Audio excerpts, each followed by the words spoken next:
ယခုနှစ်2025ခုနှစ်ရဲ့တောင်ကြီးတဆောင်တိုင်းဖွင့်ပွဲအခမ်းအနားကိုအောက်တိုဘာလ29ရက်နေ့မှာအောင်မြင်စွာကျင်းပပြီးစီ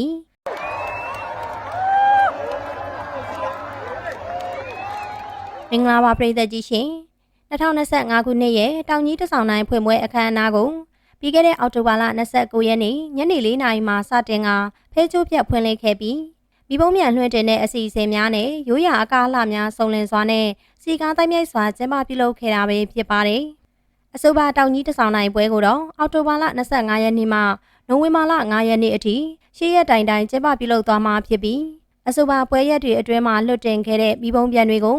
မိဘမြန်အမျိုးအစားလိုက်အမှတ်ပေးပြီးပိတ်ပွဲနေ့မှာတော့စူချီးမြင့်ပွဲကိုကျင်းပပြုလုပ်သွားမှာပဲဖြစ်ပါတယ်။တောင်ကြီးမြို့မှာနှစ်စဉ်မပြတ်ကျင်းပပြုလုပ်လေးရှိတဲ့တောင်ကြီးတဆောင်တိုင်းပွဲတော်ကိုတော့တောင်ကြီးမြို့အဝေးရာကွင်းထဲမှာကျင်းပပြုလုပ်တာလည်းဖြစ်ပါတယ်။အဆိုပါမိဘမြန်ပွဲတော်မှာမိဘမြန်430ကျော်ဝင်ရောက်ရှင်ပြိုင်သွားမှာဖြစ်ပြီးအောက်တိုဘာလ29ရက်နေ့မနက်ပိုင်းမှာမိဘမြန်နေ့လွတ်အယုတ်ပေါင်းအလုံး30ကိုစတင်လွှင့်တင်ခဲ့တယ်လို့လည်းသိရပါတယ်။ယခုနှစ်တောင်ကြီးတဆောင်တိုင်းပွဲတော်ကာလအတွက်တောင်ကြီးကိုတွားရောက်လဲပတ်တဲ့သူတွေများပြားတာကြောင့်တောင်ကြီးမြို့မှာရှိတဲ့ဟိုတယ်တဲခိုခန်းနဲ့မော်တယ်အခန်းတွေအလုံးပြည့်နေသလိုဘုံကြီးကျောင်းတွေပါပြည့်နှက်နေတဲ့အတွက်ကလော်ဟိုပုံးမြို့နယ်တွေမှာပါတဲခိုနေရပြီးတောင်ကြီးတဆောင်တိုင်းကိုလဲပတ်တဲ့သူတွေအများအများရှိနေတယ်လို့လည်းသိရပါတယ်။